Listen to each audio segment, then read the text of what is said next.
Hey, all right, welcome to another Tactical Tuesday. This is going to be a question and answer session.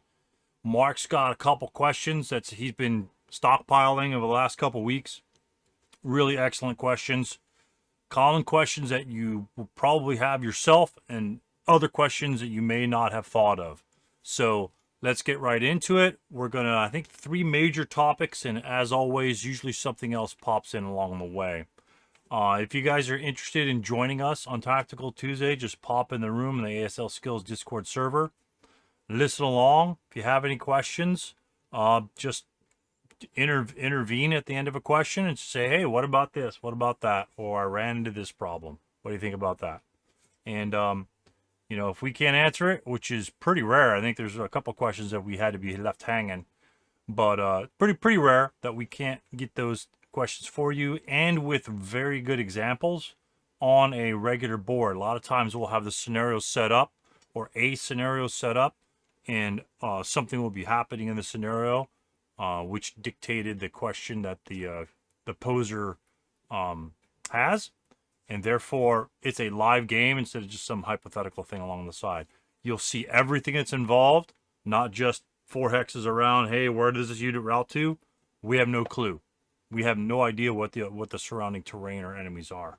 So with that sort of situation where you see everything, your answers can be much more clear than what just a small picture can present. So anyway, enjoy the questions and go play some ASL as soon as you get done reading this or watching this or viewing this or whatever. We're going to sync to you. You're going to lead us off today. Hold on, let me, I guess it's going to be at least my start to things. All right, everybody can sync with me right now. So, as we said, so right now it is, I was playing the Germans. It is the Axis turn 4. We have just finished, at this point, the advancing fire phase. So we're in everybody's favorite phase, and we've got a question. So hold on a moment. Oh, yeah, this is okay. Gotcha.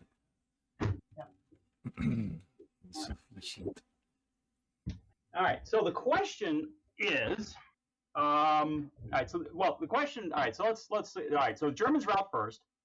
So we look around and we say, oh look, that guy's under DM and that guy's under DM. So the question is this guy? Okay. So. So you ask the basic questions.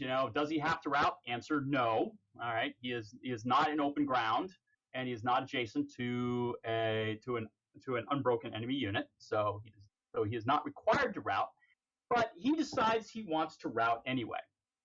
And he looks, and the nearest location he seems to have available to him is right there. It would be his route. That would be his route location.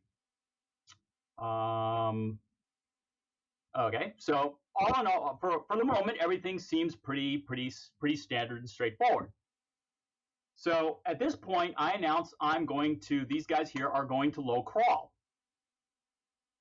And I go here. And my opponent says, no, you can't do that.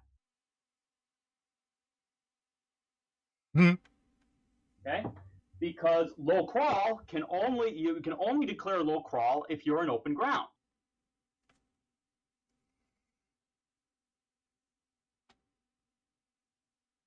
And so that started a long conversation, and eventually brought up something that always kind of bothered me. So if you look in our favorite rulebook, and you go to the route phase, okay, a broken unit may route into an open ground hex in the line of sight and normal range of a known enemy unit without interdiction, only if it has used low crawl. But it may still not be adjacent to an unbroken blah, blah, blah. Low crawl is a route of 1 hex that requires the entire MF. So the sentence is a broken unit may route into an open ground hex in the line of sight and normal range of a known enemy unit without interdiction. Okay, and he rightly points out that is not an open ground hex. Okay. All right. So. But the problem is that sentence is focusing on interdiction. Well, right, and that's always that's been my question, because the big rule book is a little less seems to be clear. When I read that and I read it and I say, okay, yep, all right, the question is that a limit on whether a unit can low crawl or not, or is that a restriction on interdiction? It's preventing interdiction. Right, and so yeah, I mean, I can see it kind of being either way, but I know when I kind of started learning the system, I kept reading that sentence over and over again. It just seemed in my head I always was stuck on the um, right, a broken unit may route into an open ground and normal range without interdiction only if it is used low crawl.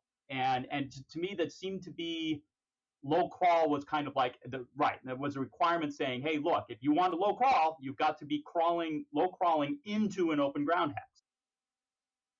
But does everybody tend to agree saying that no, that's really like, okay, what they're saying is you avoid interdiction if you low crawl in open ground, and not a restriction on low crawl.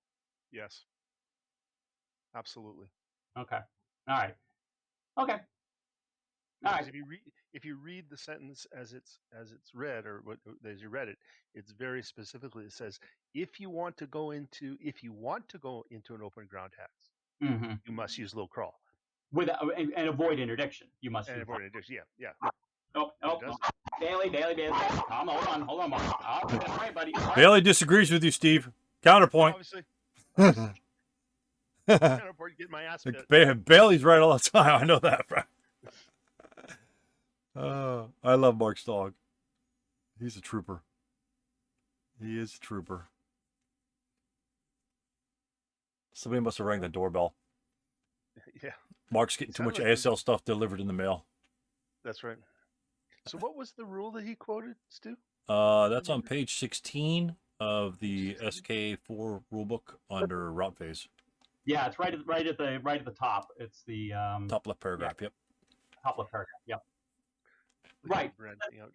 As because it looks like in the big rule book, it just says, low crawl is a route of one location, which requires the entire MF allotment. Routing unit using low crawl cannot be interdicted. Low crawl can use center, blah, blah, blah. All other route provisions apply unchanged low crawl. So as I said, when I started kind of learning it, in my mind, it was always like, okay, you choose your route destination.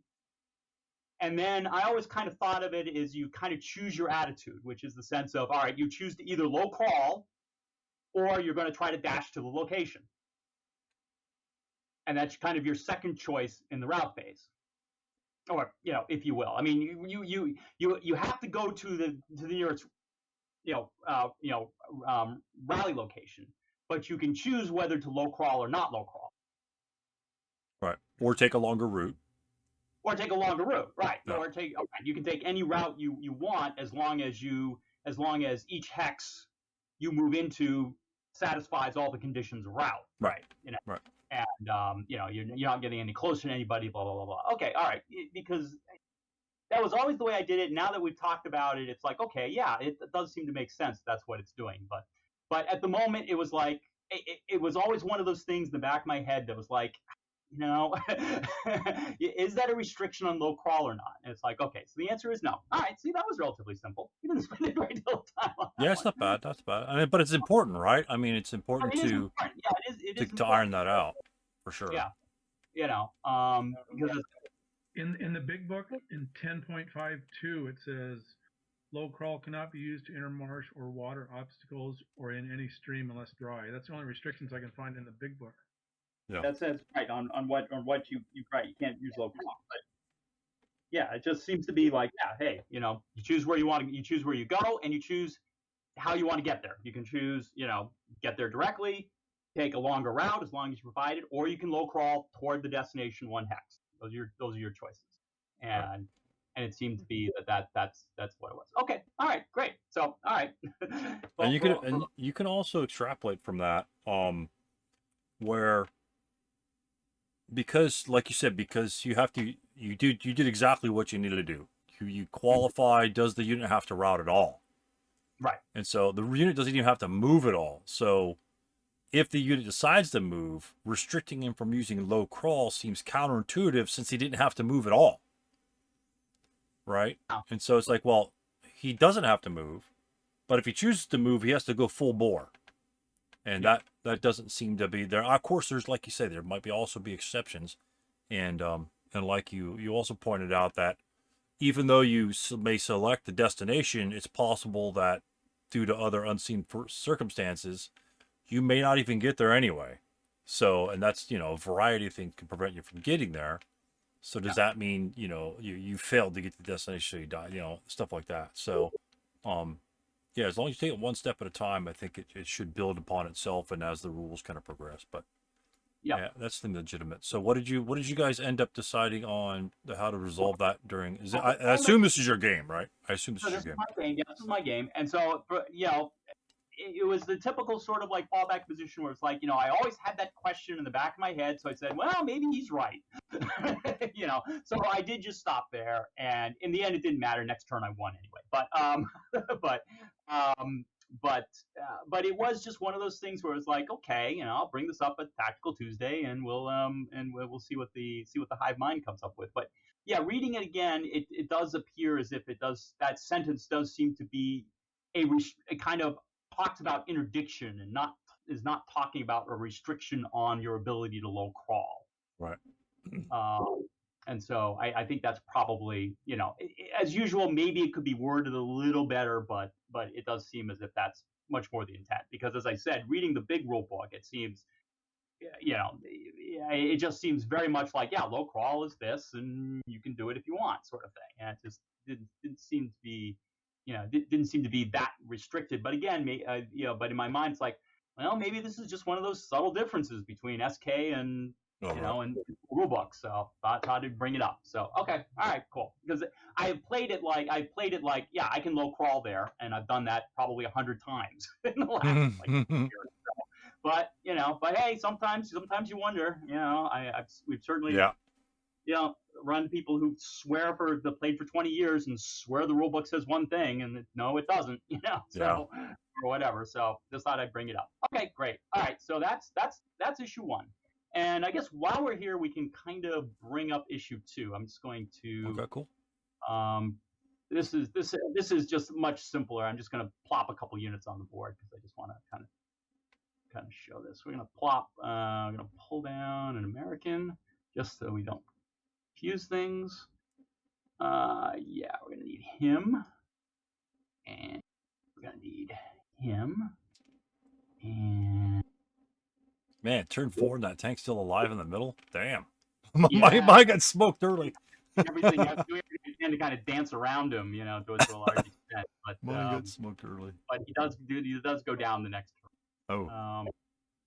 So all right, so we got that, and let's just clone this guy and just bring him over there. Okay, so there we go. All right, so here we go. All right, so we're gonna kind of follow along. All right, so we're looking at a scenario. Let's say where the American ELR is 3. Okay, so still SK, right? Right. Yeah, okay. This is SK. Gotcha. SK. All right, ELR is 3. Okay, so let's say it's the German. Maybe it's like just defensive fire. It fires on this guy right here. And because I'm the American, so since the guy is playing me, he of course rolls a 3. Okay. So, all right, so he rolls a 3. So it's a 2 morale check. Okay. So it's a 2 morale check on the Americans. All right. And of course, because it's me, well, all right. So leader has to take the morale check first, and he rolls boxcars. Okay? Oh, ouch. Yeah. All right. So we go through the standard. So we go through standard procedure. First thing, because 12 plus 2 is 14, is much more than 3 greater than his morale level. He ELRs. So first thing that you do is you say, all right, you go HOB and you ELR. So he's now 7-0. Okay. Since he rolled boxcars, he now takes casualty reduction, so he is now wounded. But let's say he manages to scrape by and rolls a 4. So he's still alive, but he's marked as wounded. Okay. So now, because Basil Dicebot said, well, I have to balance things out, when I roll for the morale check for the squad rolls a 3. Okay? So the squad rolls 3 plus 2 is 5. Let's make it even easier. He rolls snake eyes. All right, so 2 plus 2 is 4, and he manages to survive. My question is does the squad now have to take a leader lost task check? Did the leader die? Oh, no, he broke. Leader's still alive. Oh, because he just broke, right? Oh, that's right. I'm sorry. He's broken. Yes, he's broken as well. Sorry, Yeah. he's broken. Yep, that's right. Yeah, he wounded, and then the final step was that he broke, of course, because he rolled 12. Okay, so he's broken. Squad passes. Rolling snake eyes passes. So the question is does the squad now have to take a leader lost task check? I don't think so. He didn't lose the leader. Well, but the leader Pen. broke. He's talking about pen check because he took Right, the the check leader- and Pin check. not Yeah. broken. Yeah, leader lost pen check, but or Yeah, task leader check, lost- not morale check. I'm going to say no, Mark, but I think I'm going to fall back on something I've seen or read, and I don't know if it was a Q&A for the full rules, but I think they said that you do that check at the instant, and I might be getting this wrong now, but I want to say you do that check at the instant. You compare morales at the instant you're going to do the check. Right. Well, that has always kind of been my right, because if you look at leader loss, let's look LLTC. I'm gonna jump in here and say I know that in full, he does have to, because the occurrence happened when he had a greater morale than the guy. That's So he does have to take it. right. He does have to take it. Yeah, that's the question I have. It says, all right, so we're looking in the SK chapter, SK4 rule book here, the standard one that you download from MMP. If a leader breaks, all good order units with a lower current morale level stacked with him and not in CC must take a PTC after resolving the initial attack. So it says all good order units with a lower current morale level. Right. Okay, the question is when is the word when is current?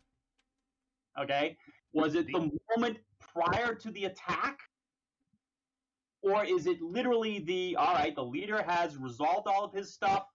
Now it's the instant that you're trying now is the instant where you decide, does the squad take the morale check? And he goes, nope. The leader currently has a morale of 6, which is not greater than my current morale. Therefore, he does not have to take one.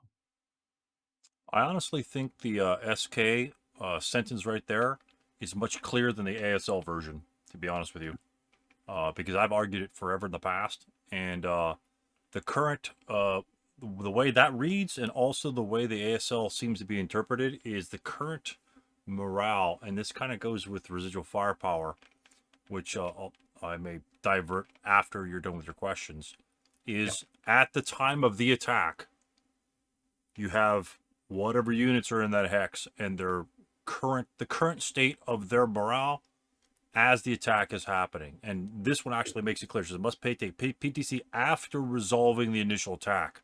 So if it doesn't matter if the leader was, got essentially exactly the same situation I have here, it actually makes it clear by the distinction of you take that after you resolve the initial attack. And so therefore the current morale level, before not said, no, if it said the current morale level after the resolution of the, or the current morale level as a result of the attack, but the current morale level prior to that attack, I don't really think it's written very clearly, but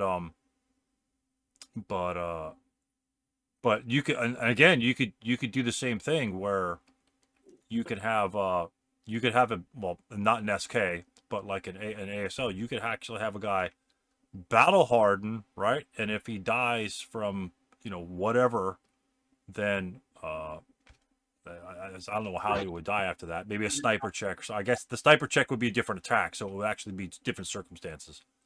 But that's my take on it, and I've always argued the opposite, where the current morale would be the state after the initial attack, but but I think you compare the morale levels before anything happens, and I don't think it's written very clearly, but that's the way it's been described, as to be resolved. Now, we don't have, you guys may not agree with that. Again, I haven't agreed with that for a long time, but it just seems like, I could see that it could be understood that way, and I just go with the flow. As long as it's consistent, as long as you guys are doing it consistent, it seems legit.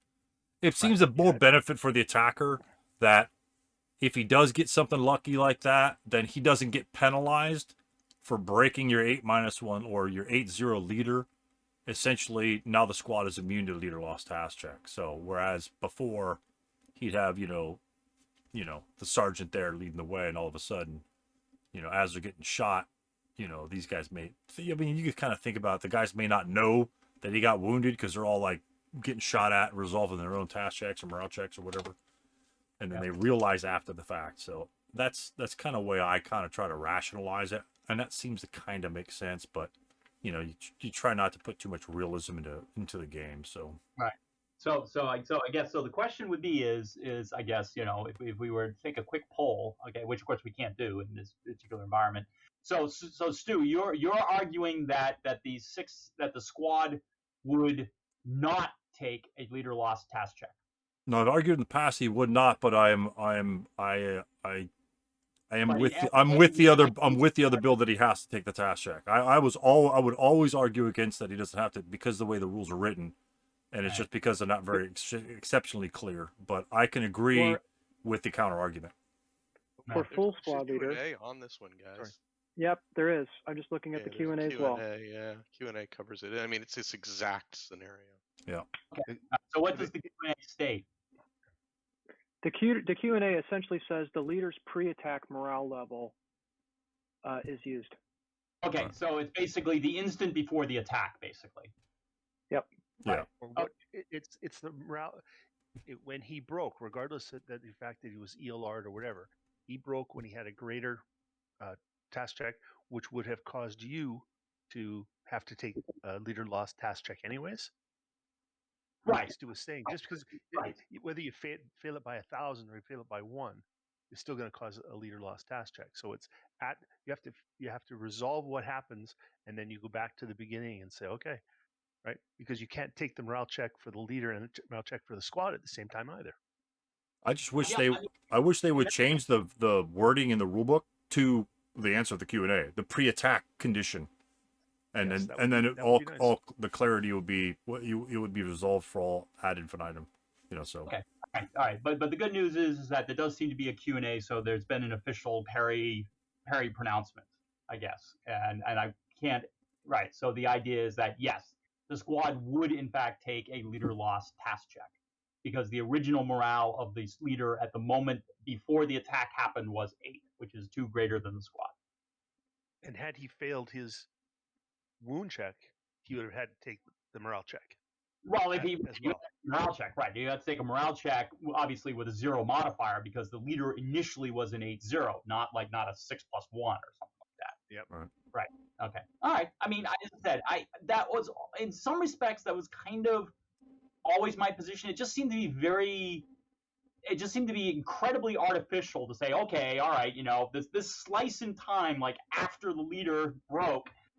Suddenly the squad turns around and says, well, we don't have to listen to him anymore. He's a corporal cowering the corner now. So, it just seemed to me to be weird. But again, it just seemed to be like, all right, stacked with him, all good units with a lower current morale level. It's like, well, what does current mean? Sort of thing. And the problem I have with the rule, the reason why I've argued it so many years, is that you ELR fail before you break. Yes, ELR and is so, ELR immediate. Yep. Yeah, so he would be turned into a 7-0 leader, so therefore he's not broken, and then you break him, and so therefore his current morale level would be 7, but as he breaks, and that's what the rule says. If a leader breaks, the current morale level. So you have to ELR first, because broken units do not ELR. You can't do the opposite. Right. So they're consistent with the rules that way, and that was my argument as well. If you ELR first, and that's where like Jay was saying, the pre-attack condition, Just put Yeah. pre-attack condition because you have to ELR first before you break, and the condition of his breaking is what triggers the leader loss morale check or task check, depending on what his condition would be.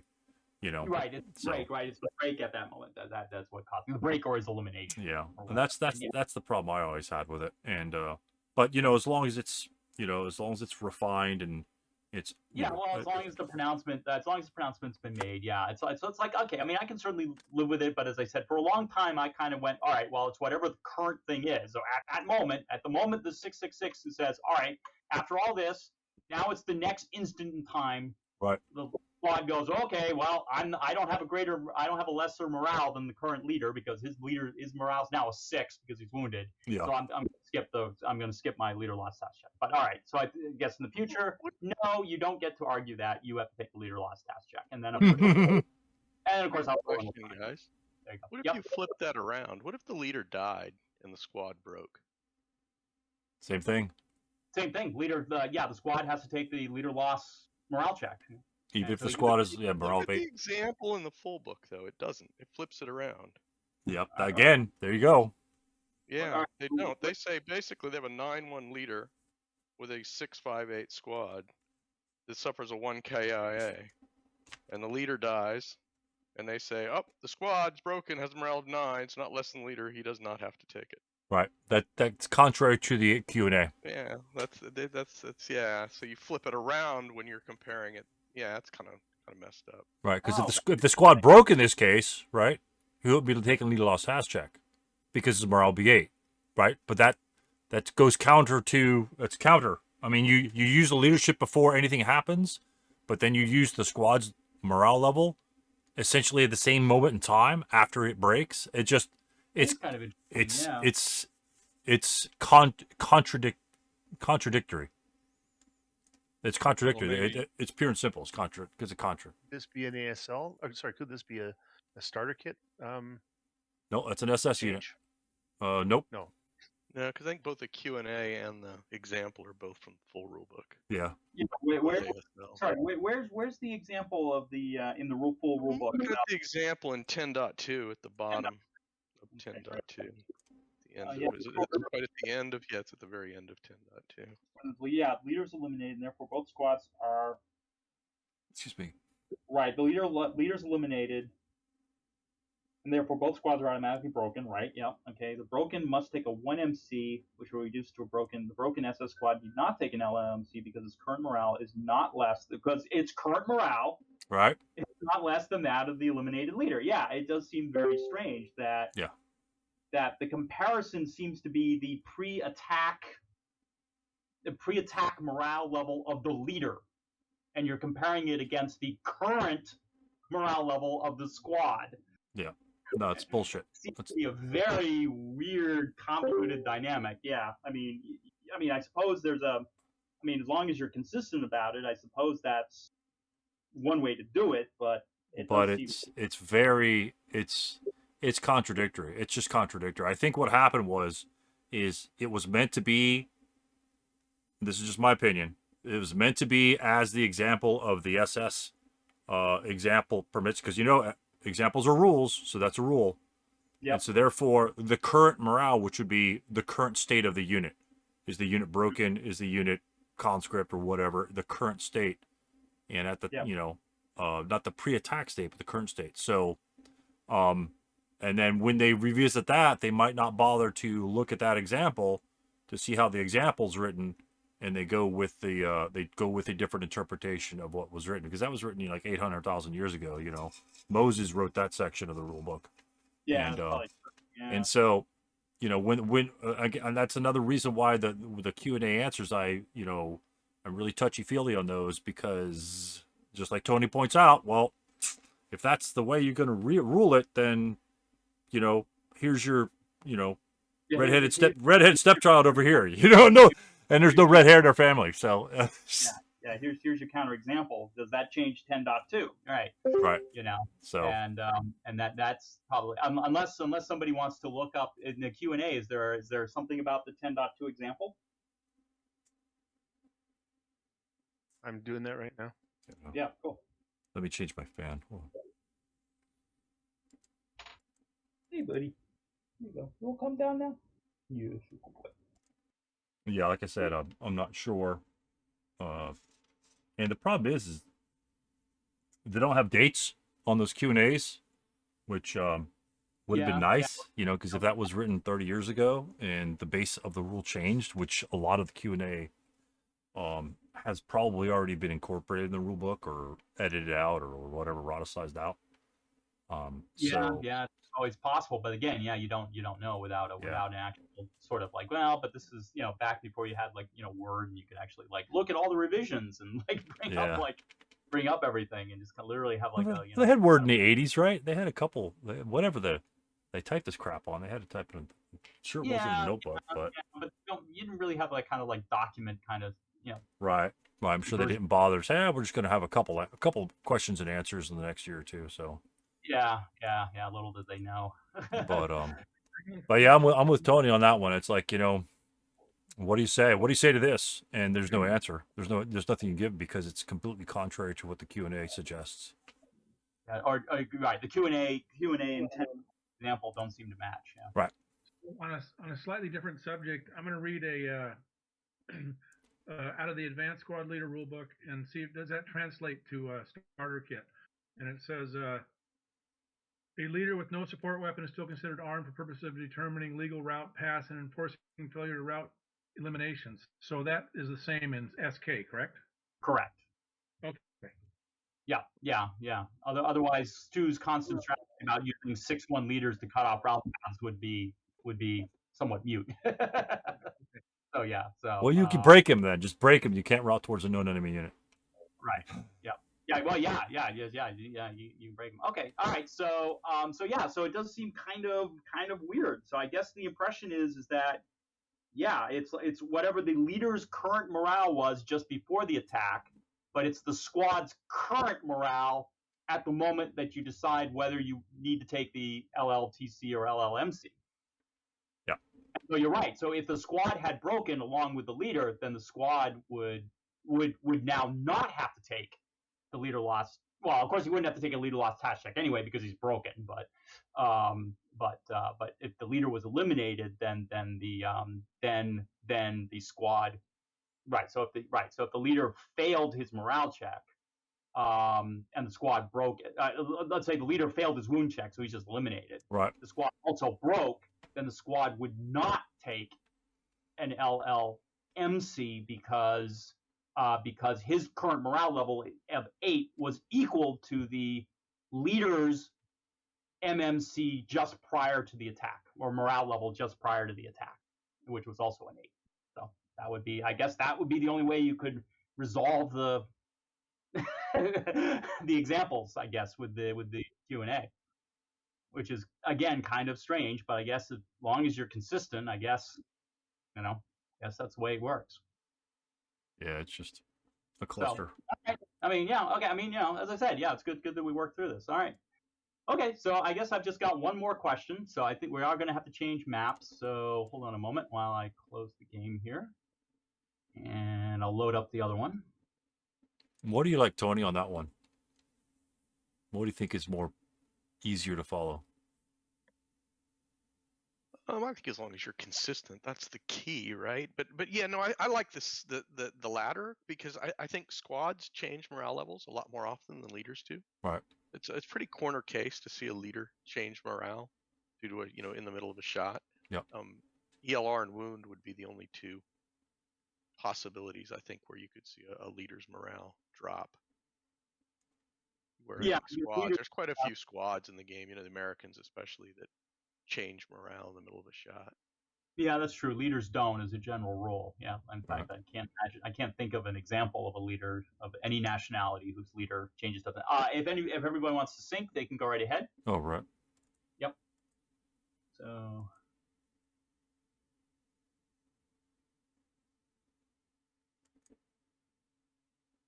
All right. Oh wow, that's a busy one. Yeah, this is a busy one. Is this the new? This is the new map, right? One. This is S89. So this is Havoc at the Hospital. If people haven't played this one yet, I would actually suggest it. It actually seems to be pretty interesting.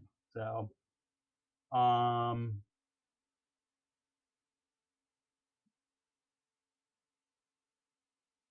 palm trees are kind of interesting in Y7. I'm not sure what the. That's. Yeah. So this is supposed to be Manila. This is supposed to be Manila in 1945.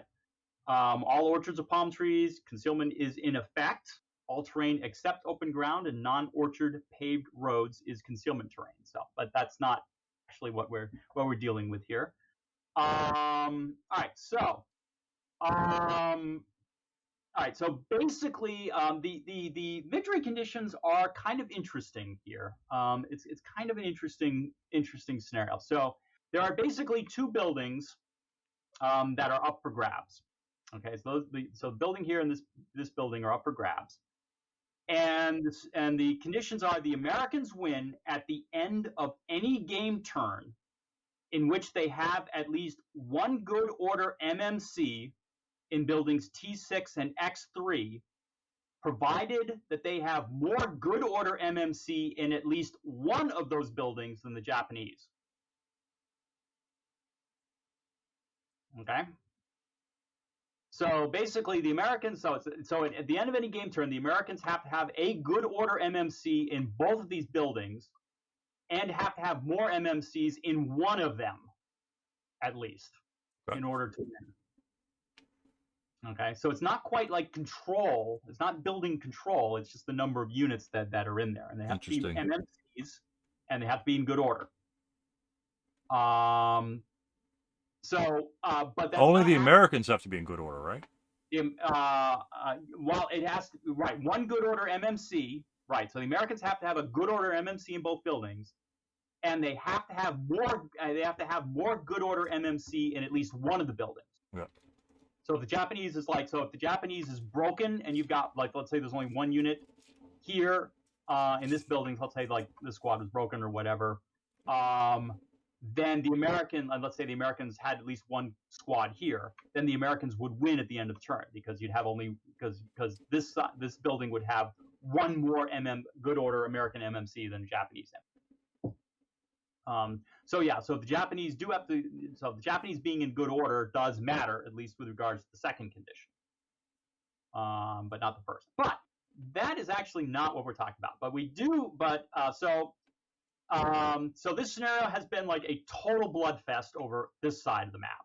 The American-Japanese squads, about half the forces, have basically annihilated each other. Okay, pretty much, and so I've got just a few squads left, and it's like, all right, I've managed to outflank, and I'm trying to like push into the buildings. I got one half squad here so far. And I said, all right, desperation time, considering, well, my Sherman tank, of course, since it's me, mouthed its main gun. So, Jeez. So he goes in, he pops open the roof to grab a hold of that, AAMG, and starts firing point blank, okay, into this building. All right. So, and of course, nothing happened. So it's now the Japanese turn, and I think this one actually does have a step. So I'm going to go ahead and I'm going to, so there we go. Okay, so first, all right, so we do a couple of, it's probably just some prep fire. Well, you can't possibly be playing Ben, right? I am playing Ben. Yes, this is Ben. Ben is learning. Finally. Okay. I was wondering why the MMG wasn't stacked on the AA gun, but maybe he advanced there after it was broken or something. Just give Ben a hard time. Yeah, no. That's all good. He's doing good. He's doing good. Yeah, this has been a bloody scenario. Probably like okay. So all right. So as we said, so now it's the start of the movement phase, Japanese movement phase, and all right. So the leader, who has the demo charge, tosses it onto the tank. Okay. So this is where this is the rule that I want to discuss. So basically, demo charge versus tank. Okay. So we basically, I try to like take the leader out, and of course, and we probably have some stages where it's like, all right, moves, does some moves.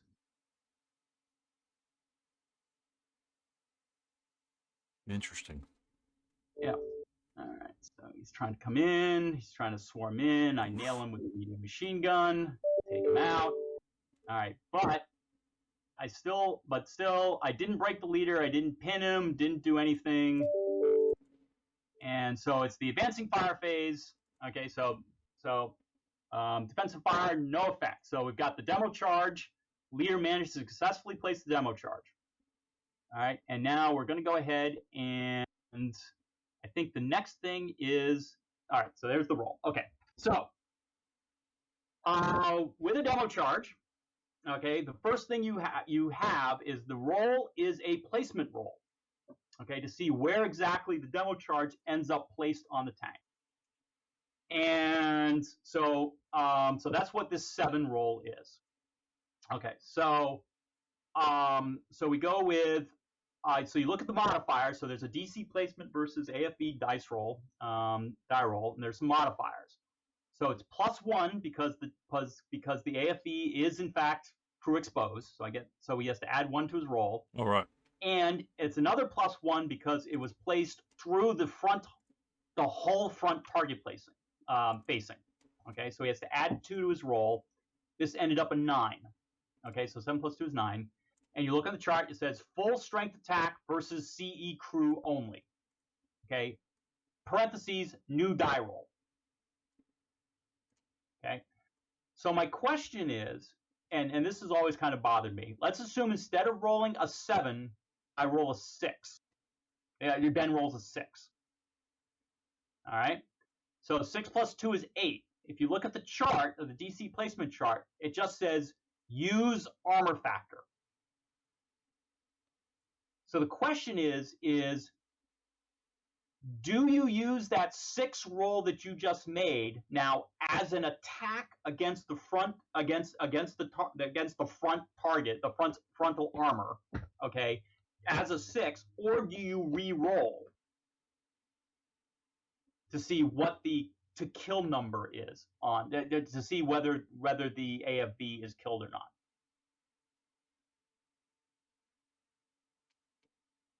Mark, rule seems pretty clear to me when you read the rules. All right, so separate die roll. It says basically, well, it says a separate AFB will attack on the HE2 kill table, but only after a special DC position die roll. So I mean, that seems pretty clear. It's saying after, so, and it's a special roll. So I'm saying separate. So where are you looking? Where are you looking? You're looking at what? 19, about 2/3 of the way down. The paragraph basically that addresses DC attacks versus AVs. Okay, yeah. In order for DC attack to, it must be pre-designated. Blah blah blah. MMC must first pass a PAATC. Well, leader didn't have to because he's not an MMC. Attacker, it will attack on the HE, but only after a special DC position die roll. Okay, yep. This DC position die roll also serves as the hit location. Target facing is based on the hex side, even if the AFB changes its CA prior to the detonation. Okay, yep, which is fine. Okay, so you're saying the DC position die roll also serves.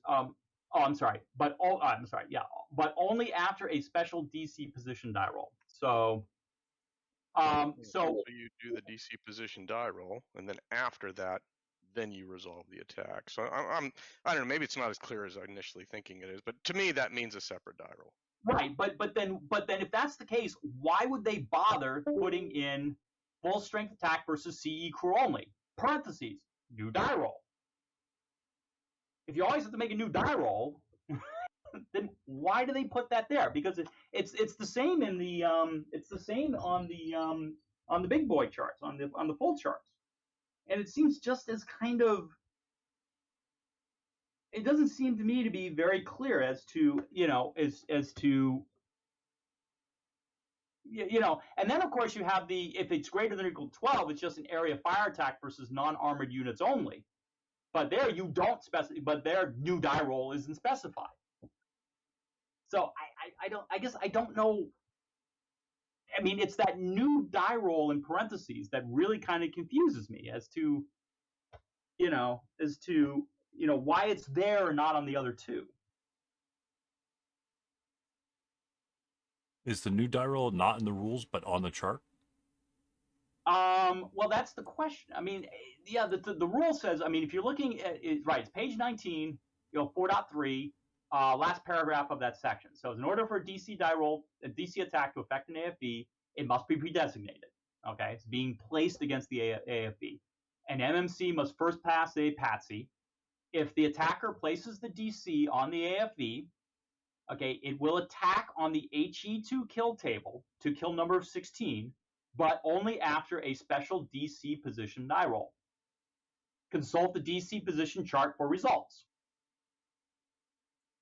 Okay. I'm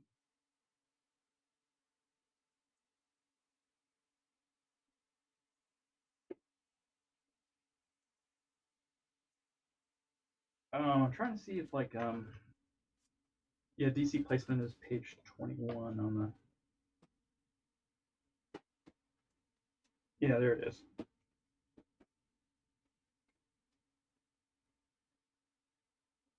Right. So right. So I'm looking at the rat charts here. It says right, less than or equal to 5, use aerial AF, which obviously you don't have in starter kits. So they just wrap that into the roll less than 8, basically. It just says use AF. Roll 9 to 11, specific collateral attack only, star, and the star says requires new effects die roll.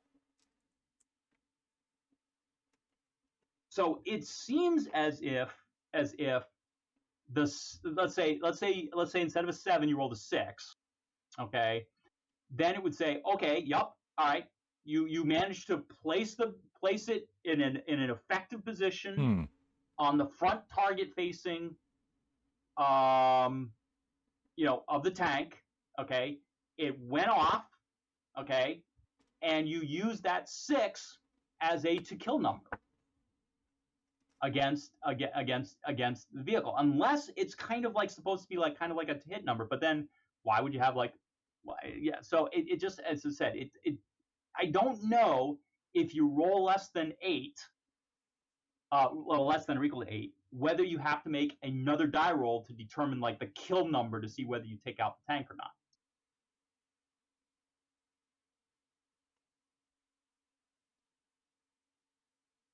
I would always presume that you would, because the kill number is like 16, right? Right. So the kill number is 16, right? So in this case, if you rolled it let's say you happen to roll a 6, let's say you didn't. Okay, let's say the kill number was a 6. So it'd be 16 minus 8 for the front target facing. Okay, so that'd be the kill number is an 8. Okay, you rolled a 6, which is less than 8. So boom, tank goes up. Okay, you without making another die roll. And for most tanks that would be the case, unless it's like a King Tiger or something like that. Right. I suppose. Or even like a Panther tank. Like anything with like an 18 armor is obviously probably not going to be affected by it. Regardless of what you roll. Yeah, I'm not sure what the new dice roll means, because there's not even a new dice roll on the greater than or equal to 12. Yeah, that's what bothered me too. Yeah, so it's like, all right, an area fire attack. I mean, I guess what you would say might be, I mean, it might be like, okay,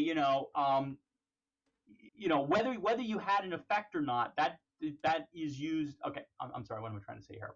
All right, so when I said like you roll a 6, let's say you rolled a 5 and a 1 instead of a 6 and a 1, so it ended up being 6 plus 2 is 8. Okay, so yes, it's a placed shot. So now you go ahead and you say, what was the original die roll? The original die roll was a 6. You drop all these other DRMs now, because now you're looking at the 6 as a to kill number, as a roll, as a to kill roll. And you go ahead and do that. And so the 12 would be maybe the same sort of thing. Let's say you had like a lot of positive modifiers, because there'd be like, if the tank is in motion, it's +2. There's a whole bunch of things that could drive it. Let's say you like roll like an 8 in this example, and let's say the vehicle was moving. Okay, it'd be +1 because of the front. It'd be +1 because it's through the front, +1 because the vehicle is CE, +2 because the vehicle's in motion. Roll an 8, +4 is 12. Okay, so that means that the attack just resolves as an area attack versus everybody else in the hex. But then you would use the 8 roll that you rolled on the CRT, on the IFT. So it'd be a 30 halved 12. an 8 on the 12, and then you deal with modifiers after that. That's my guess about what the interpretation is. But if it was a specific collateral attack, they tell you make another die roll.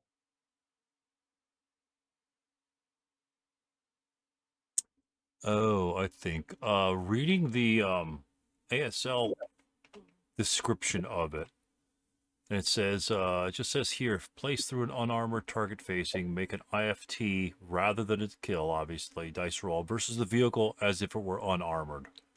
Any collateral attack thus obtained by a final position dice roll of greater than or equal to 9, and therefore prior than it to kill total, must use a new dice roll. So when would you not use the new dice roll on that? Because it just says the DC position also serves as the hit location. Yeah, we got that. It's same as starter kit. Yep. If placed through an unarmored target facing, make an IFT because it's unarmored. Any collateral attack thus obtained by a final position dice roll of 9, and therefore prior to the kill roll must make a new dice roll. I'm not sure what that even means in the ASL one either. And of course, there are no examples in that. Yeah, which was unfortunately was kind of one of those things. It would have been nice if there was an example, but it does feel as if like you use whatever the original die roll was as the effect, unless you rolled between the 9 and 11, in which case it's a specific collateral attack on the crew. And at that point, for whatever reason, they just decided, all right, Right. I see where you're coming from. Yeah, absolutely. Yeah. So it almost sounds like you get to re-roll. It almost sounds like if it's optimally placed, which is, well, they don't even have it optimally placed in the starter kit one, that essentially it's like a critical hit placement and you just fucking blow it up. Yeah, you can roll low enough. Yeah. There's use armor factor. And so like so in that case it's like, yup, you really did a good job. Boom, you place the thing right on the tank, thing just goes up. You got a good placement roll.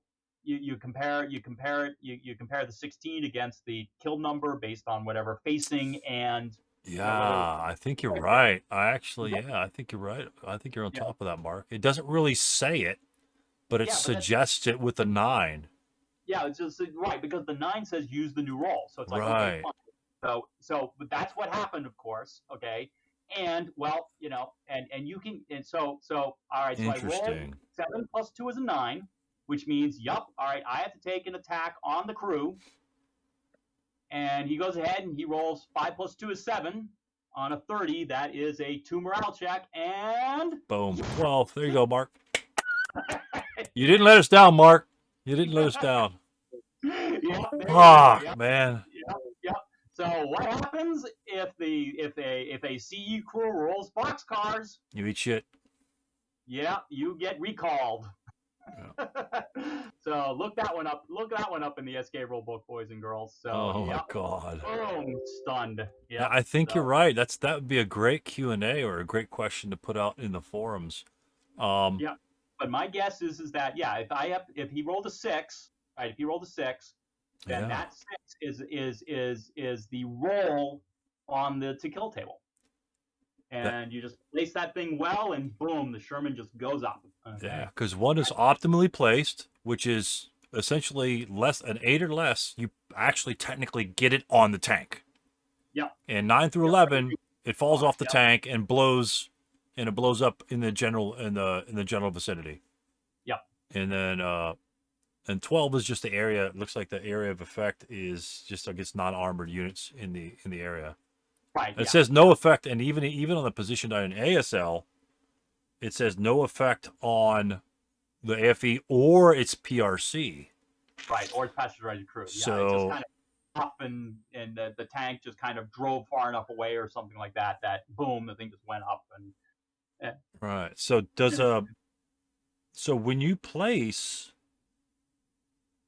So when you place the demo charge on it, if he rolls a 12, so therefore he'll always get an attack with a DC because a 12 doesn't mean anything. Maybe that's same sort of thing like an overrun where you still get half firepower even if you get destroyed. Because if you roll a 12 or more, I guess technically, if you roll a 12, then you don't get a DC attack because you have positive modifiers on the chart, which allows it to go over 12. That makes sense. Okay, the positive modifiers may make it 12. Right, because if he ended up rolling boxcars, then of course, Yeah, nothing happens. Yeah. Right, nothing happens because the demo card come out. But if he rolls an 11 and you're CE and through the front, then it's going to be a 13. Right, then it's going to be a 13. In which case, then fine. You and your CE crew and your tank are fine, but anybody else who happens to be in the hex would take an 11 on the IFT. Right, you'd look at 11 on the 12 chart. In which case, it'd be like probably no effect. Yeah, I think. Yeah. But I could imagine if the vehicle was in motion, as you said, now you roll an 8. 8 plus 4 is 12. But now if there's somebody like a squad or something like underneath, well, 8 on the 12 is a 1 morale check, and they'd have to take the morale check, Right. in that case. Interesting. So, yeah. Yeah. So as I said, it was just kind of interesting, but I think we did. I mean, we didn't end up having to deal with the 8 chase because I happened to roll a 9. Right. And but I thought I'd bring it up now, and it does feel as if looking through it, it's like, yeah, that's the way it was. If you rolled a 6 instead, congratulations, that's your roll. You took out the tank. Boom. Yeah. Yeah. And the leader will get get special commendation from the emperor. So he'll be all set. So the passenger rider crew, are you guys saying that 9 through 11, the passenger rider crew is not affected? No, 9 through 11, they are. Yeah, that's the. It says crew exposed crew only. Well, remember, this is starter kit, so there are no passengers. There are no passengers or riders. Sorry. Yes. Sorry. Yeah. So you don't have to worry about that. It's just the crew, right? Yeah, The 9 crew- through 11 won't affect the tank at all. Only 8 or less. And the funny thing is there's no aerial armor factor in starter kits, so it combines both to less than or equal to 8. So it's actually harder to destroy. Again, another example, it's harder to use DCs in starter kit than it is in ASL because you have to use the armor factor. You don't get a good roll to get the aerial armor factor and really blow it up. That's funny. Right. Fuck demo charges. So yeah, you only do one roll, and what so you do the one roll, right? You do the one roll, and that roll is the effect unless your placement die roll is between a 9 and 11, in which case you make another roll, and that roll is the IFT attack on the crew. Oh, greater than 9. Just this is greater than 9. So Well, even if it's 12 or higher, you still do another roll. Yeah. So in in the ASL SK chart, it's 9 to 11, full strength attack. Greater than or equal to 12, area fire attack versus non-armored units only. Yeah, but you still have to re-roll, right? No, I don't think you do. It doesn't say new DR on the 12. Look up like an SK4 chart. yeah, of course. Yep. Yeah, the only time you roll you make a second roll is if your final placement die roll was between a 9 and 11. Well, 12's not going to do shit versus anybody. I don't care what the hell you are. Remember, we had our example where let's assume there was a squad there in that location. All right, you roll, and let's say the tank was in motion. Okay, now if you roll an 8, okay, on your placement die roll, there's +2 because he's in motion, +1 because he's versus the tank, right? Your Right. dice roll, yeah. Right, and so that means you so the placement die roll was a 12, so that fell off the tank, but that original 8 die roll that you made is now a 12 factor IFT explosion on the Right, squad. you use the 8 versus the squad. No, Right, would you? No, would you? Yep. No, you wouldn't, would you? You'd have to re-roll. Probably +1 because of course he'd get the +1 probably from the tank. I've got a theory, guys. +1 IFT, +1 TEM from the tank. So it'd be a 9 on the 12, which would be a normal morale check, I guess. I just feel like there's a 2 kill roll after the placement roll. I feel like that no matter what, there is, like you said earlier, that there is you automatically re-roll. There's always 2 rolls. There's a 2 kill roll after the placement. So, and why is it called out for the other one? I don't know.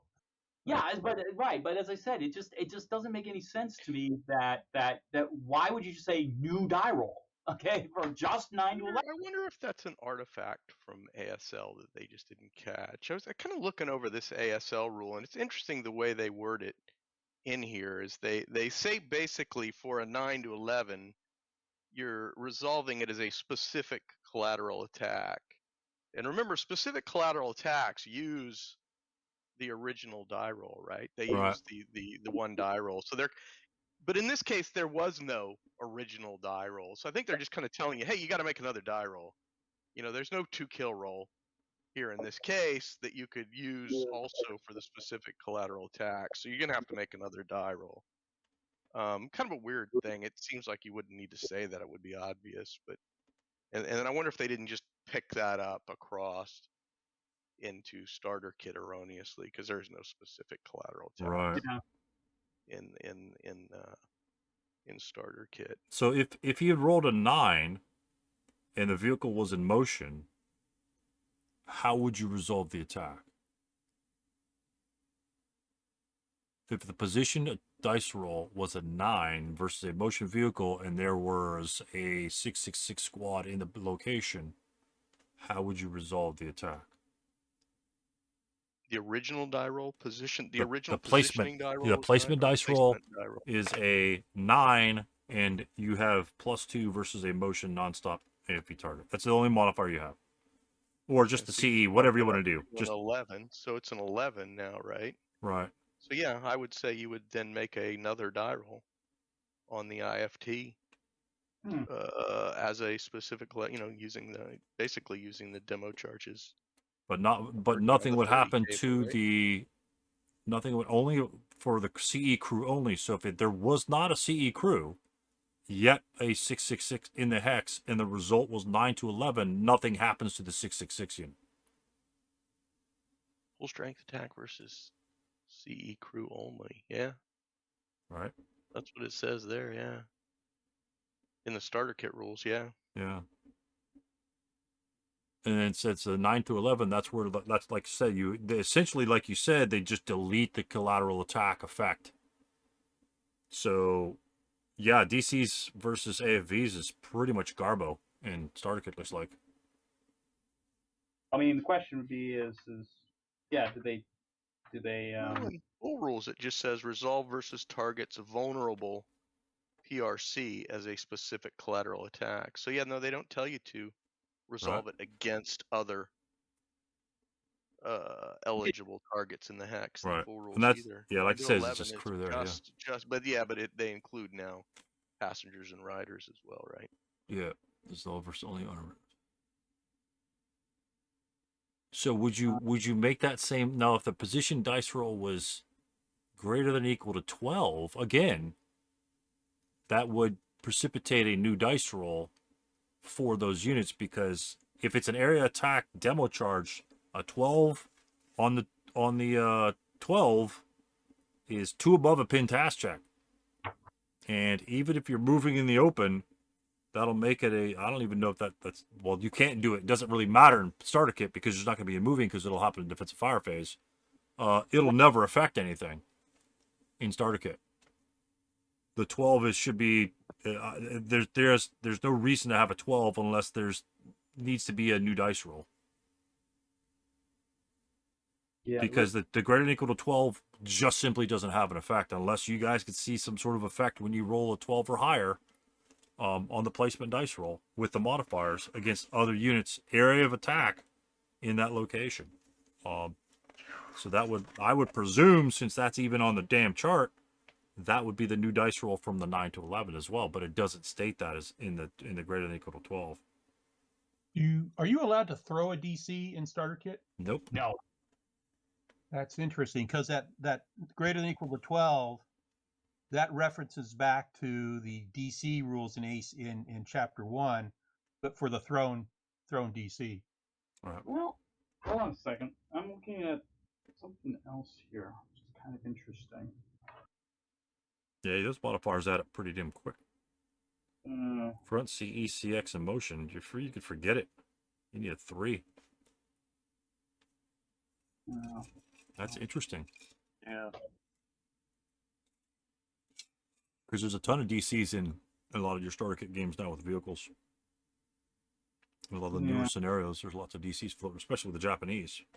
Oh yeah, certainly, yep. And those are going to be your targets, right? I mean, most of the time, those targets will be those other tanks. Probably at least half the time, I would presume. Yeah, that's interesting. Hold on a second. It's like a Q&A. Oh, hold on a second. There may be. All right, this hold on. Maybe something. This may be a problem with the rat charts. Might be part of the problem. Well, the rat charts, I know. I just reference them, and if something happens, I just go to the original. Well, that's what I've been looking at all this time, and it's like there may be a problem there. Where's it in the rat charts? What color? Rat charts. I've got the second edition. I got the second edition rat charts, in which case they're on page 21. If you have the third edition, it's on page 22. No, it's just in the. Is it the gray section? No. Well, no. Here we go. This is interesting. This is really. Oh God, this is really bizarre. So, all right. So what I did, what I'm looking at now is I'm looking at the Advanced Squad Leader Rulebook charts. That brand new, hot off the presses chart that they have. And so I'm looking at, considering there are no page numbers or anything like that. People have generally complained about this thing. This right. First edition is not the best. But it is in the blue section, right? At the end, which is C7.346. So as you said, so it says 9 to 11, specific collateral attack only, with a star, and the star, and you look below, it says star requires new effects die roll. Right, which the new dice rolls, what you found the new 9 through 11. Right, you found the new one, right? But if you look in the rule book, and it says C7.346, see 9 to 11, poorly positioned, no effect versus AFV, star. The star is resolve versus targets vulnerable passengers, riders, crew as a specific collateral attack. Okay, fine. What's a specific collateral attack? D.8. Okay, where it says a collateral attack, whether general or specific, is resolved as a separate attack versus the vehicle's vulnerable passengers, riders, crew immediately subsequent to the resolution of the attack versus the vehicle, using the attacking weapons, ammo type IFT firepower equivalent, FP, and the same original effects die roll that resolved the attack versus the vehicle.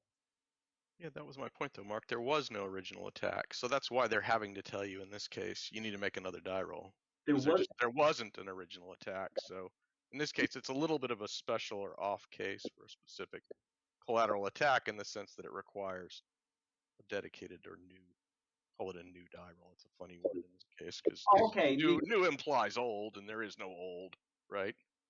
Okay, so they're telling you. So what you're interpreting that is the placement die roll happens first, and then regardless of where the placement die roll is, you're going to make another roll.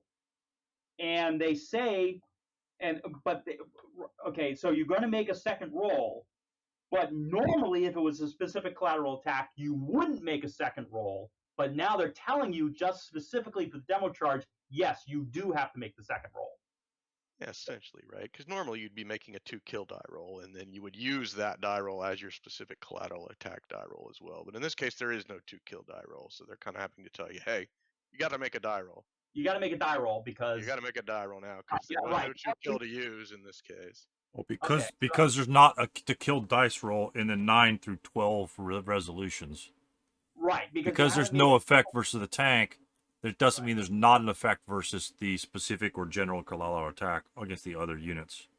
All right. So I kind of like your idea. So the idea is that yes, you are going to make, regardless, okay, you're going to make another roll. Okay, you make the placement roll, then you can make another roll. But they're just telling you, normally for a specific collateral attack, you'd use the previous roll, but you haven't made a previous roll, so we're just telling you, yes, really, you do have to make a new rule. You have to make a new roll, not a new rule, a new roll now, because which is distinct from the specific collateral attack roll from D.8. Yeah, I think that's exactly. what they're saying. Yeah, and somehow that carried over onto the starter kit chart. Probably. Well, yeah, in its usual slightly less than clear fashion. But all right.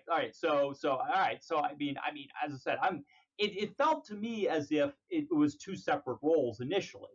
In the sense that, right, you make the roll, you determine where the placement was, and once you've determined the placement, you then roll to see what the effect was. Okay. And that just seemed to be consistent. Fortunately, in this case, as I said, I got lucky. We didn't have to worry about it because we were specifically told make a new roll. So we made a new roll, and I proceeded to do my usual, my usual, usual bumbling, and off he goes. So, okay, all right. So I think we're kind of leaning toward the, yes, you make a placement. You make a placement, then regardless of the placement, you're going to make another roll for the effect. And they're just telling you new die roll from 9 to 11 because normally specific collateral attacks would not require you to make a second roll, but because you made a placement roll and not a to kill roll or anything like that, they're just telling you, hey, look, you really do have to make a new die roll here.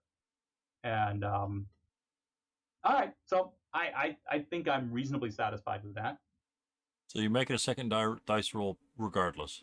Right, you're making a second die roll regardless, but they're just kind of telling you. But in SK, of course, yeah, maybe in SK if they just crossed out the new DR and just told you, hey, you have to make another die roll. Again, it would have been an example of just being clearer and easier. But as I said, I think it's just they didn't want to use the term specific collateral attack, and Right. so they just right. So And if you didn't affect the tank, you wouldn't make a roll. So you need to make a roll for that collateral attack. right. And I Well, think the dice, would that dice roll be the cloud? Say like you rolled a 5, dice my effect versus the tank versus the armor factor is a 5 and doesn't destroy the tank. I would be using that 5 as a specific collateral attack versus the infantry, right? Yeah. I wouldn't be re-rolling for the infantry. I would use that roll even though it didn't kill the tank. yes, I think even in starter kit, I think that would be Right. I don't know. In starter kit, would that be right? In starter kit, would they right? Certainly in the full rule book, yeah, that's exactly what you would be doing. Yeah. Yeah. It's just that they've condensed the DC placement chart in SK to, they've kind of combined a couple of concepts, and that's, Which is somewhat typical, Yeah. of A. But Like the- but yeah, it does seem like you make a different roll. Interesting. So I got a simpler question, I think. On the blue chart, C7.346, DC placement, less than or equal to 5 is use aerial AF. I'm not sure what that means, use aerial AF. It's an aerial attack factor or armor factor. It's usually much Yeah. lower. There's a chart for that on the blue. Look in your blue charts, it'll have it there. It'll say Okay. what your normal armor is, whatever armor that you're, like in this case, it'll be the frontal armor, and his frontal armor here was an 8, and that will correspond to an aerial armor factor. Oh, I remember that table now. Yeah, it's okay. Yeah, all right. Yeah. Thank you. Yeah, it's Yeah. So you just have to basically look that up. Yeah, C7.12. Yeah, yes, is in the rule. Yes. yeah, Yeah, interesting. aerial and it's used. Yeah, C.11. Yeah. That's interesting. Okay, so I mean, it just okay. All right, so it just seems like all right, yeah. So it feels like we make you yeah. So if your final placement die roll was less than or equal to an 8, you'd make another roll, which would be the to kill roll on the vehicle, Right. and good luck with that. If you rolled a 9 to 11, you'd make another roll to determine the attack on the CE crew, full strength attack on the CE crew. Right. If your final placement die roll is greater than or equal to 12, you make another roll to determine what the effect was on any other units in the location. Right. Yep. Right. Okay. And okay. Yeah. So that seems. What happened in your game here? How did now I forget what you said here. The tank is stunned. How did this come about? What happened here? Well, what ended up happening was, okay, so the final result was Ben rolled a 7, which would be modified. Rolled a 7 on the placement attempt, which would be modified by +2 because the vehicle was CE and the demo charge was placed with the On front the target. front, yeah. Yeah. So that's 7 + 2 is a 9. So that was so we rolled a separate attack as a full strength full strength attack versus CE crew. He then rolled a 5 on the IFT, +2 for CE, for +2 for the tank. So that's a 7, which was a 2 morale check. And I, of course, rolled boxcars. Ouch. And you roll boxcars on a CE crew. It's a You big are stunned. You are big stunned, and you're going to be recalled. The tank will be recalled. Mark, you don't let us down, baby. You never let us down. No, I never do. Jesus. I try not to. So, Oh my God. that's what happened. Yeah, it was. As I said, this was a bloody scenario. There was just, but finally on the next turn, I think I finally managed to kind of break through, and I cleared out, these guys, and finally got into the buildings, the 2 buildings, and took them over. But it was a close affair. But I would highly suggest, if you guys haven't played S89 yet, take a look at it. I think it's really pretty interesting. So. Yeah, it looks pretty cool. Well, I'm glad to see somebody else have a successful demo charge attack against a vehicle. I think John's the first one I've ever seen that was against Steve, to his dismay. And then this is another good one. And the way it happened, I mean, John blew up the vehicle and he blew the shit out of your commander. So it's kind of interesting that the results were varied. So it's good to see those differences in experience. So that's huge. That's huge. So that was fun. So all right, so great. So so as I said, it was going to be. I thought I'd had some interesting questions over the last few weeks, and so glad we all had a chance to kind of talk about them and help to work through them. So are there any other questions? No, those are pretty damn good. Those are pretty good ones. Yep. Wow. All right. I've got a question that's been eating my lunch. Is it okay to ask an ASL question, or are we just sure. Today? Yeah, go ahead. So, I've been reading through the vehicle rules, and I'm trying to, and I asked this question, Stu, and I know you weighed in on the thing, but I'm still not sure I understand. If I take an infantry target type attack against a location Right. that has an unarmored vehicle in it, how do I resolve that attack? I can't find anything in the rules that kind of specifically says this is the procedure you use to do that. I think I know which one to use, but then when I look on one of the charts, it kind of seems to be backwards. Did you read the example? I think someone pointed out an example in there, and the example kind of goes over it pretty well. Because essentially what the only difference the ITT makes, let's say you have a squad, and I think their example is a squad, a truck, and a Kuma wagon or a Jeep or something like that. So you're going to have 2 different size modifiers for those items, and then the infantry as well. So for all intents and purposes, you're taking that shot, your HE shot, because they're all unarmored, versus that location, and you can affect each and every one as long as you hit them. It's think of it sort of like a concealed unit in your location and a non-concealed unit or an unconcealed unit, and you fire on it and you hit one but not the other. Think of that as the application versus unarmored vehicles in the location. I think that will make the understanding of it easier. Say I hit it. I think I get that part, but yeah. So I've hit it now. I've taken my 2 hit die roll, and I've decided, sure enough, I've hit that truck. So now I need to figure out whether or not what impact that hit has had on that truck. How do I go about doing that? That's back in chapter A, right, where they talk about hitting the star vehicle line. It's like not in. But that's pretty specifically states that's for small arms fire and non-ordnance attacks, and this would be an ordnance attack, right? Right, but your ordnance is going to be high explosive, right? But it's not small arms, and it's not ordnance. And so how would you resolve your ordnance versus the infantry? Ordnance versus infantry, I'd go to the infantry fire table and find the caliber of the gun and resolve it that way. And ordnance versus unarmored vehicle, an HE high explosive does the same. Okay, but and I think you're right. I suspect that's the case, but the rules pretty much, I can't find anywhere in the rules that say that. I mean, and if you go to the A section, it pretty much says that's not the case. Because where was that example? Find them, but Yeah, the example talks about. I know example. It talks about the 2 hit only. They stop it, so it got hit. Oh, I see what you're saying. They Okay. don't take it any further. And if Um, you look at A738, oh yeah, there it is. It is on page C8 in the electronic rulebook. It talks about the bottom right-hand corner, 332. Kuba wagon, shell hole, Kuba wagon says, all 3 targets will be hit and their fate will be resolved on the 6th column of the IFT with a single effects dice roll. A original to hit dice roll of 9 will not result in a possible hit versus one of the vehicle due to the overstacking because the ITT was used, because you're doing it. Your ITT is like an 8. Yeah. So you're if you use the ITT, you're not firing on the vehicle chart. So if you were to fire HE at the vehicle, specifying the vehicle, then the vehicle would, well, assuming it's like within 1 to 6, right? You would need a base 10 to hit. And then you would add the modifiers, whatever modifiers apply.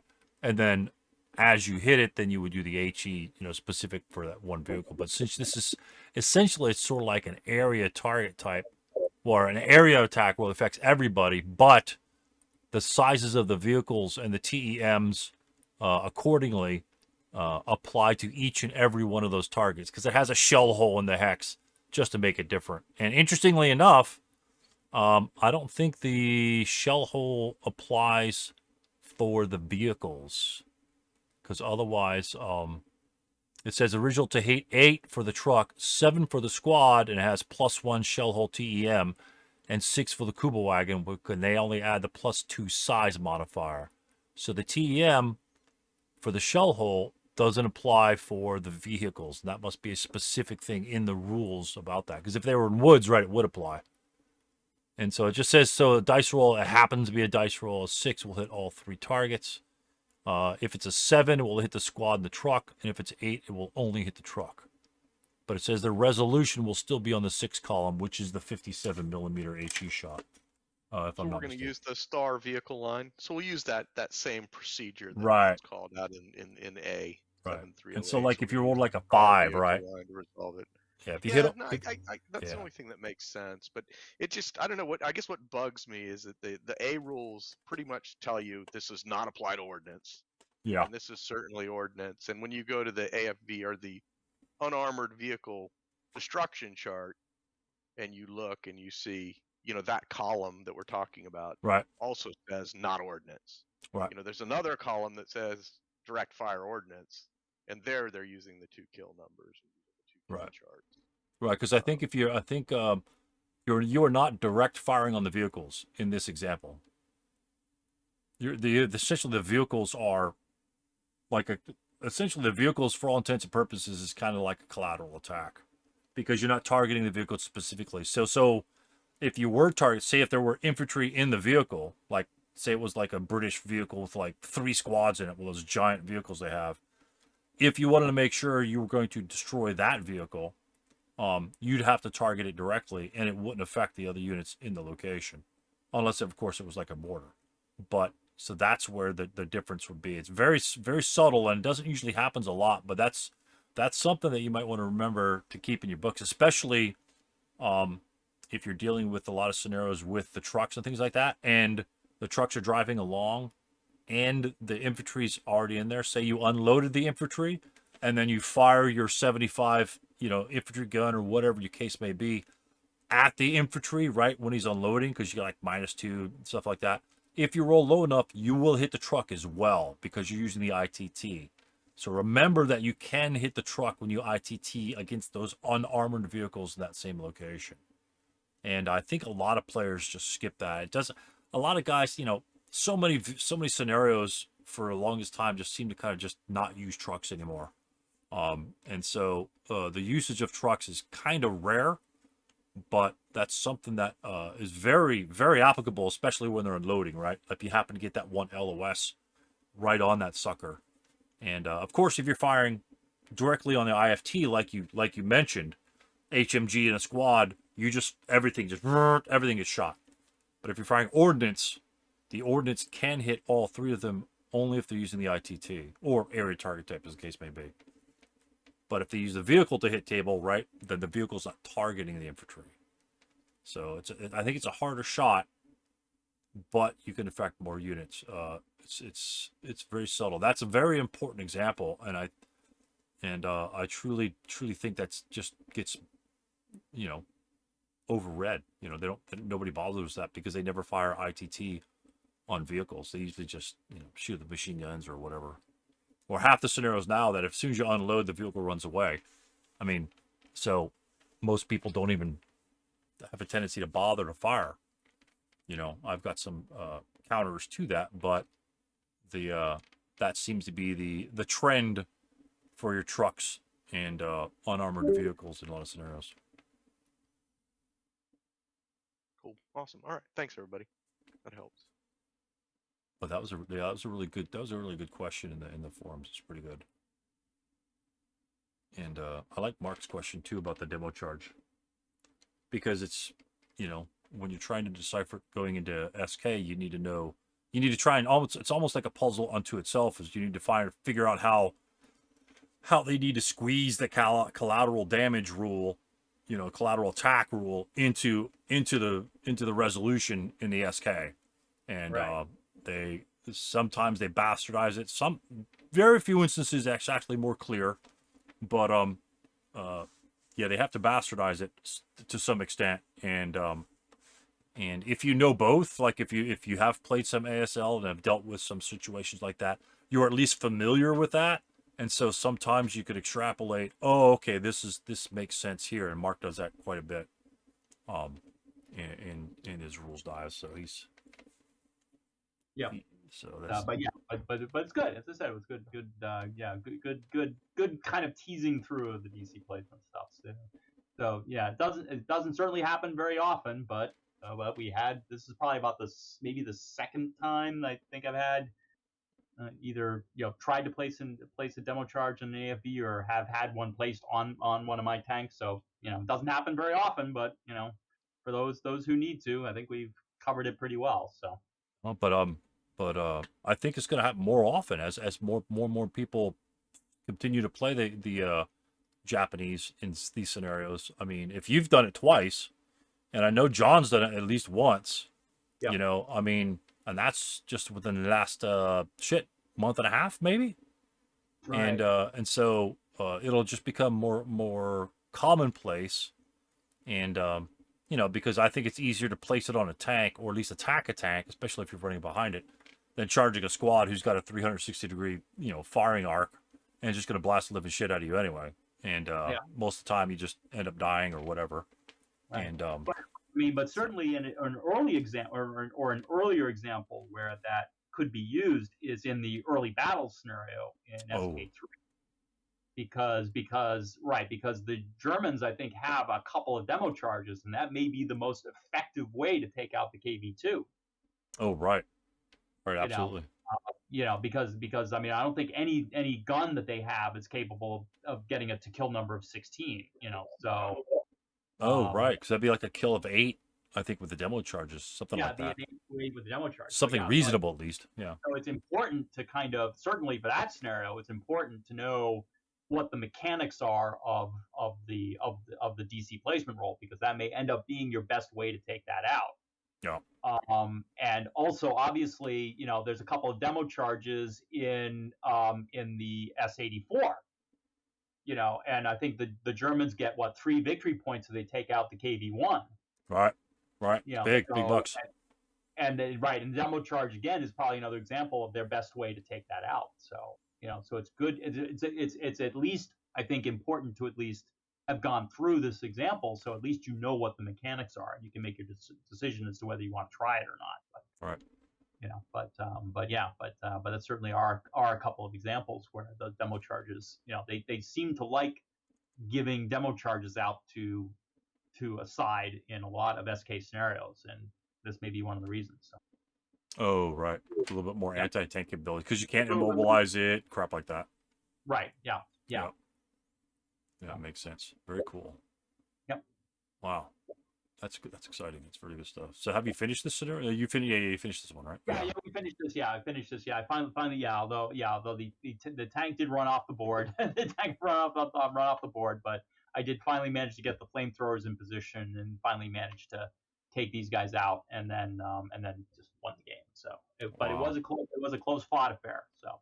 Wow. And as I said, it was kind of fun. It was kind of fun up here. As I said, these guys just totally annihilated each other. Like there was like four Japanese squads and 4 American squads, with like a couple leaders and stuff, and they just annihilated each other up there. It was really, I've never seen a bloodbath like that before. It was awful. It was, I mean, it was close combat going on. We were slicing and dicing each other to bits. It was really, Ouch. really bizarre. Yeah. And this is in the newest scenario pack. This What is a scenario? new scenario pack, but of course I was perfectly willing to let that happen because it's like, look, hey, if all your squads are going this way, Yeah. they're not defending the building, so Yeah. hey, Yeah, come kill me. Come kill me. yeah, come kill me. You know, and they finally kind of realized it, and that's why these guys tried to run across. Oh. Tried to run across to get back into the building, but the machine gun was in position and just took them out. Holy shit! He stole 2 of your demo charges. No. I was the American, so he's the Japanese, so he's got the demo charges. Right, but these bad boys right here have 2 American demos. Oh yes, yeah. They stole them from me, yeah, because I had a couple demo charges up here, yeah. Ouch. So as I said, it was brutal. Yeah, it was a brutal battle up there. So I guess because for all those who got their brand new Sword and Fire Manila, you know, this is a preview of, I guess it's just it's the battle was bloody, and boy, we definitely stayed to form in that for this Good scenario. Lord. Yep. So. Yep. So there we go. All right. So I guess Tony, I guess next week, I guess we have the special presentation. If Tony's still there. I am still here, but I was thinking about that, Mark. Didn't we cover that one already? I thought we did. After we were talking about it last week, I got to thinking about it, and I thought we brought that one up in one of the sessions, and kind of at least at the end of the scenario where the tanks were plowing into the buildings, and didn't we? Did we already kind of? I think we had a couple questions on it. Right. I don't. Okay. All right, but we can But go through if it you in more guys, detail. I don't mind, but yeah. Yeah, no, we're gonna, we'll go through it. Yeah, we'll definitely will. We'll start from the beginning, and we'll kind of, as I said, I'll kind of, said we can go through like what we were thinking. Yeah, as I said what we were thinking at the time, and as we're kind of going from turn to turn. And I'll definitely, point out, Tony's, I think turn 4 where he really maneuvered his tanks incredibly well, and because that's obviously a very important aspect of it, but as I said, yeah, it's probably like, it's probably like the largest scenario from the standpoint of maps, because I don't think there are too many ASL SK scenarios that use 3 maps. Right. And actually use the 3 maps. And so this is like about the only scenario that has like more sort of possibilities for maneuver is, it's Decision at Else, where you've got the big, Else map. Right. And so in that sense, it's like kind of like, there's a lot of choices you can make literally right at the beginning, and a lot of maneuver. And as we said, it was definitely a game where things were swirling around, to say the least. So so it's pretty fascinating. Interesting. So, yeah. So we'll go ahead and we'll do that next week. And I don't know. So as I said, any other questions? I think that's pretty solid. Definitely pretty solid. All right. So yeah, I was gonna let you run the show, Mark, and I knew you had a bunch of questions. So I know we usually get in deep discussion with them, which we did as well. Yep. And so I didn't really prep anything, but your questions are definitely make a good episode. So all right, 3 questions. We got through them all. I think all the guys were satisfied with what was going on. Everyone added some their own comments, their own flair to it. Good things happening. We also have the game of the month, the starter kit game of the month, and the ASL game of the month. Starter kit game of the month has just been ongoing for 2 years for the most part. The ASL game of the month has been going on for this calendar year, and pretty much it's smaller games that allow you to compete. And theoretically, I kind of choose themes and try to keep the battles to less complicated material, so you don't have like 55 different things going on. Essentially, it focuses on 1 or 2 key items in the scenario, whether it be weather, OBA, bunkers this month, or vehicles, or having to deal with vehicles, or like special ammunition. Last The Cut the Road to Marseille was essentially the use of canister at range. So pretty good stuff. We've had some guys submit some really good logs. We go over the logs and try to compare the different game styles between the people and see how they succeed, see where they fail, things like that. And hopefully we can iron out, where did we lose the scenario? Where did we win the scenario? Is the scenario winnable? Where's the best way to attack? Maybe. In generalizations, of course, that all depends on game styles. So if you're interested in something like that and actually participating in a group that will discuss it more often instead of just you and your buddy, again, fly on by Tactical Tuesday. We can have other sessions, but that has to, we have to have a stronger base for that to occur instead of having 2 sessions with, 3 people showing on each one. We just combine them into one at this point. So Tactical Tuesdays isn't only for SK anymore. We do field some ASL questions and scenarios and things like that.